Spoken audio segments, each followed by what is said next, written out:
I was looking at the 1910 record. They had prostitution laws, but they really didn't affect the buyer. And there was really nothing there for those that were sold. 100 years later, we still have that lack of application of justice because of the language. Prostitute, girl, just John, a guy doing what guys do. It is a regearing, a retooling, and an opening of doors that already exist.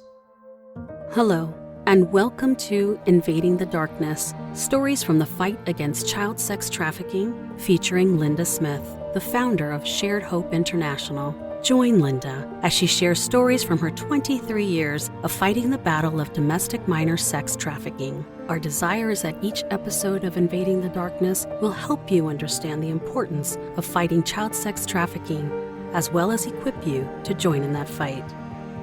In this episode, Linda Smith and Samantha Vardaman talk about the importance of language and how we use it in the fight against child sex trafficking. Now, if you're ready, let's invade the darkness together. Samantha, one thing that has been just a battle is language. Often the legislature drafts laws, and then they give them to the agencies to implement, and then there's a breakdown because of the language.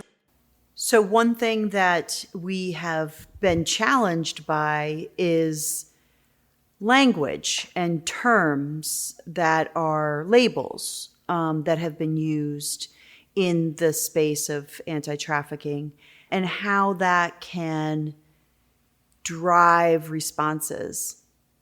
I'm thinking about the domestic minor sex trafficking term that was never really specifically laid out as a specific subset of trafficking. Human trafficking has several subsets. And the ones that most people know are labor trafficking, sex trafficking. Within sex trafficking, there are big differences in the law and in our responses between adult sex trafficking and child sex trafficking. And the child sex trafficking space, there's even a difference there, right? There's a subset of foreign, unaccompanied children trafficked into the U.S. and exploited here. And there's a set of responses that goes with those children. But then there's the domestic minor who is trafficked right here in the U.S. and had, for too long, been considered under various other labels like child prostitute or runaway youth or homeless youth, survival sex. The list goes on, but none of them were domestic minor sex trafficking. So when Shared Hope brought that term forward through our research for the Justice Department and ultimately published the national report on domestic minor sex trafficking, we felt compelled to include the subtitle, which is America's Prostituted Children.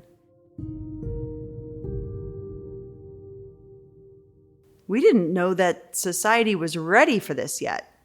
And we had to give them the term that was properly used, domestic minor sex trafficking, and link it to the term that people were using. And we were a little uncomfortable with that at first, but it was an important thing to do. And I think it did ultimately drive that language change forward.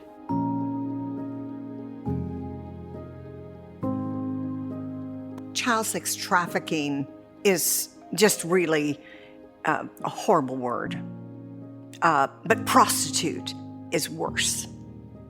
And I know as we struggled with this research, we went to places all over the United States, again, under a justice grant, and we went in to find out the perception of 7 different areas of their population, judges and prosecutors and child protective services and teachers. It went on.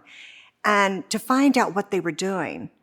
And we realized as we were doing this research on domestic minor sex trafficking for the Justice Department that the reality was is they'd say, oh, you mean the prostitutes? Our language in the state culture, in our neighborhoods, in our communities, had still so labeled these children by what was happening to them that they didn't really know. Law enforcement, you could say, oh, it's really the fault of law enforcement. No, they're following the law and part of the culture that would allow that. Now, when I researched the Invading the Darkness book, which is a history book on trafficking, I was looking at the 1910 records and in a book, a lot of what was going on. And I started realizing that they had prostitution laws, but they really didn't affect the buyer. It only affected those that would actually sell somebody. And there was really nothing there for those that were sold, but I think the big issue was this. The culture was so conflicted. Some would cry out for the boys and the girls, but the boy, they just didn't want to go blind. They didn't want him to go crazy. This could hurt you too, so they were calling out for protecting their boys and their girls, and the girls being put into those places.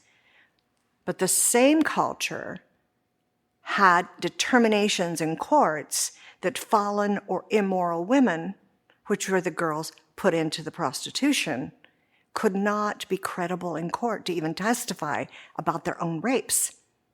Conflicted societies, judicial systems, still not seeing the buyers driving the market as a problem. But 100 years later, we still have that lack of application of justice because of the language. Prostitute, girl, just John, a guy doing what guys do. So commending you and the team at the Institute, because this has been a long climb to get to where as much of the language has changed. And now we have a climb to change the culture.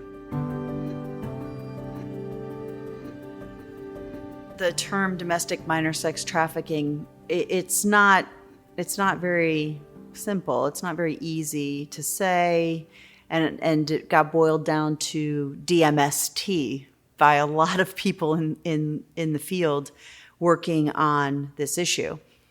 But we stuck with it, even in the face of criticism, because it really accurately led to the law that applied and the responses that were needed. I mean, we're talking about U.S. citizen and lawful permanent resident children. And if you don't look at them as a distinct population of trafficking victims, you'll miss many of the doors through which these children can come. In fact, there was a study done in Minnesota that was so perfectly titled, No Wrong Door. And it was a brilliant look at the many access points or touch points that these children touch and access in the process of their being exploited. And were we aware? Were people looking for this so that they could interrupt that exploitation and reroute these children into a healthier avenue through existing services? I mean, this is not something that needs to be created whole cloth or a wheel reinventing. It's not. It is a regearing, a retooling, and an opening of doors that already exist. And I think that has been one of the tunes we've been playing for a long time, is to show people, don't be afraid of this. These children are already on your caseload. Let's do the right thing and see them for the exploitation that they have experienced. You know, it's kind of like going back to one of the memories when we were finally doing the evaluations on the issues of services, and we started charting each state. And if a child was put in jail, charged with prostitution or anything, most of them were not, they were just going down a judicial path, and they didn't get services.